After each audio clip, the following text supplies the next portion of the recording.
Tony, thanks for joining and welcome. If you grew up in Africa, then you know, pardon that, there's wind, there's going to be a lot of flapping, there's a loose mabati out there. So pardon that, and if you hear the sound, don't panic.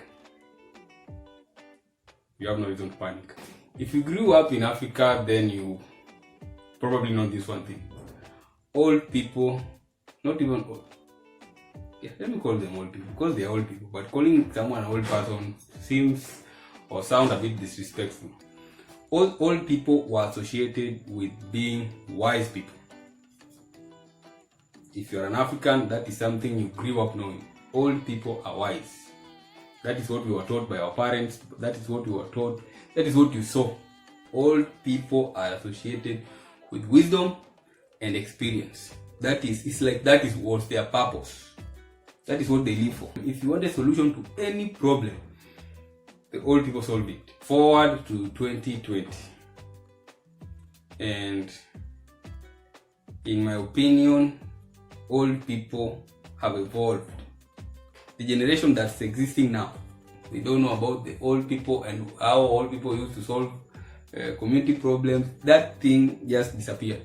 I think it's because of the court systems. If there was any crime, it was being solved in the court system or the police were handling it. So somehow the need for the clan elders decreased. Their use decreased. So it just dissipated. I'm not sure if that's the word, but it just reduced until it disappeared. Now, back then, it made sense to all Africans for an old person to be a leader. Forward to 2020, having a 80-year-old leader is a bit problematic considering the not even considering the generation, considering the technology that's here, because the technology is the thing that affects the generation.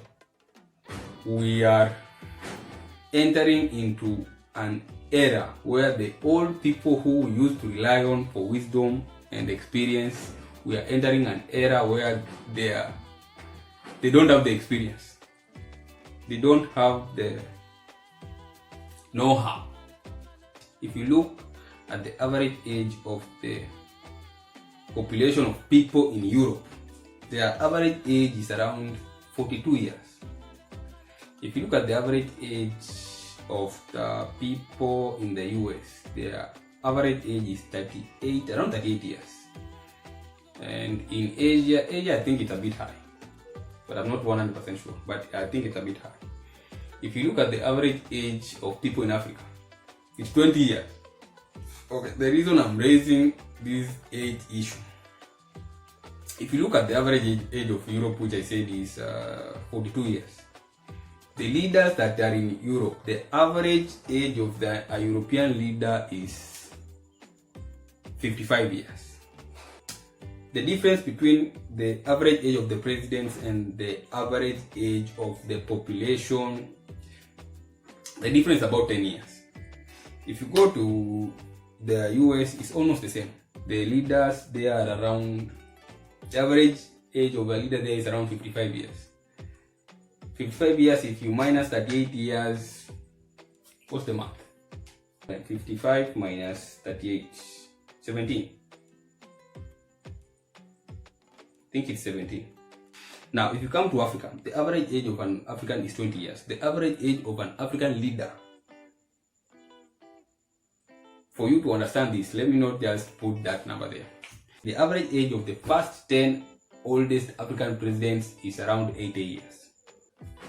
The youngest president in Africa is 51 years or 52 years. The oldest of the youngest 10 is 60 years. So, which means most of the presidents in Africa are between 60 and 80. Yeah? Most of the African presidents are between 60 and 80. So let's say the average age of an African president is 70 years old. Let's go by that assumption. if you look at the difference between the average age of an African president and the average age of the African population, there's a difference of 50 years. 50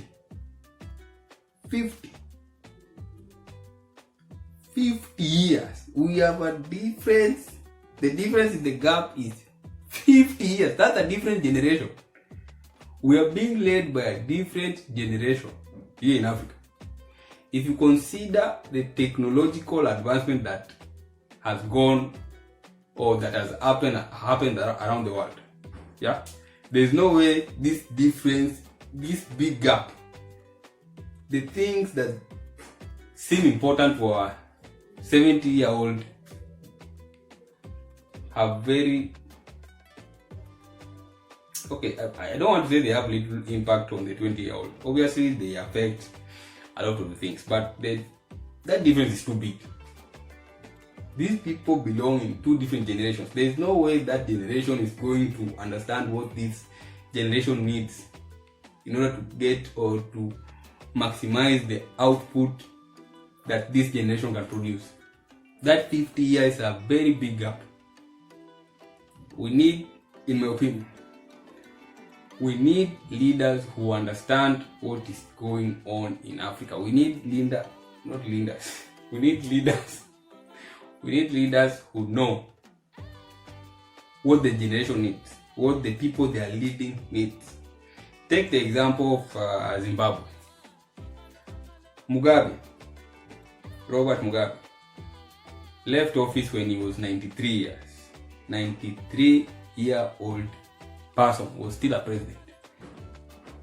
3 years, not even, it didn't last more than 3 years before he died. And he didn't die because he was sick. He died because he was old. His body was gone.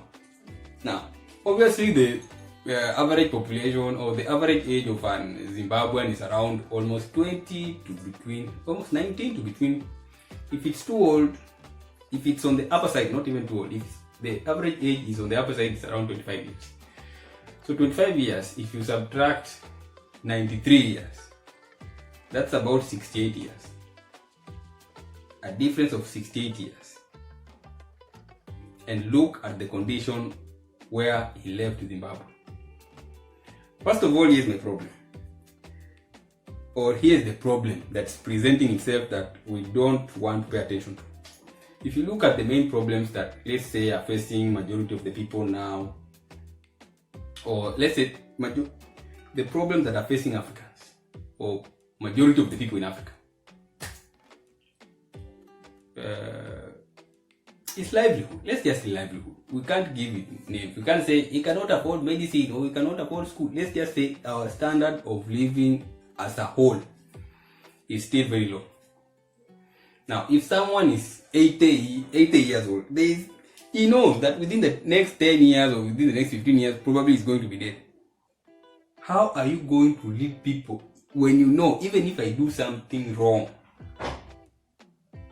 I won't be around for long to pay for it? There's no way I'm going to take things seriously when I know I'm possibly going to die. That is one. Or if I do something wrong and I don't die of old age. Yeah. If I do something wrong, and even if I'm taken to the court, what is the judge going to tell me if I'm 93 years old? If I'm 93 years old, what is the judge going to say? You are going to arrest me and charge me and then arrest me for how long? There is no way to be afraid of consequences. I'm probably not explaining it well, but there is no way a 85 or 90-year-old person is going to be afraid of what's coming. You have already lived your life. Even if you die today, if I'm 70 years old, if I'm a 70-year-old person, if I die today, I'm not worried. I've lived 70 years.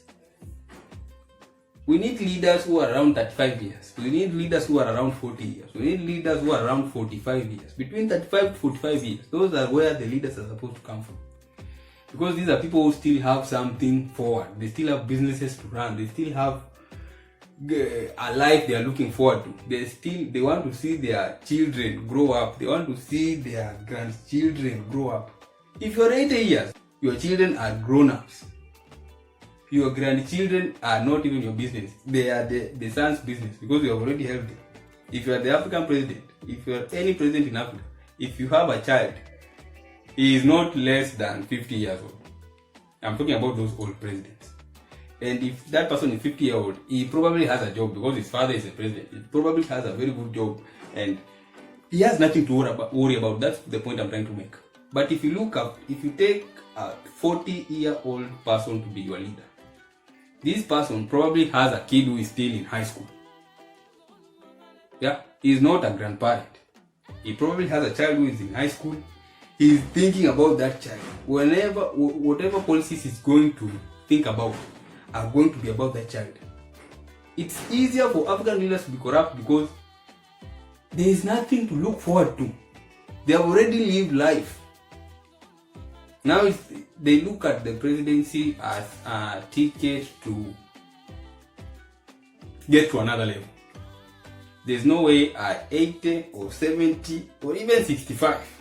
If you're 65, you are not afraid. Okay, maybe they are afraid of. Everyone is afraid of death. Even old people are afraid of death. But a 65-year-old is not afraid as much as a 20 or 30-year-old person is. Because a 30-year-old person, you still haven't achieved nothing. I haven't achieved anything. I'm still looking forward to this and building things for my children and building things for what and trying to come up with something that will end up being good for the generation that's coming. God bless you and thanks for watching and see you next time.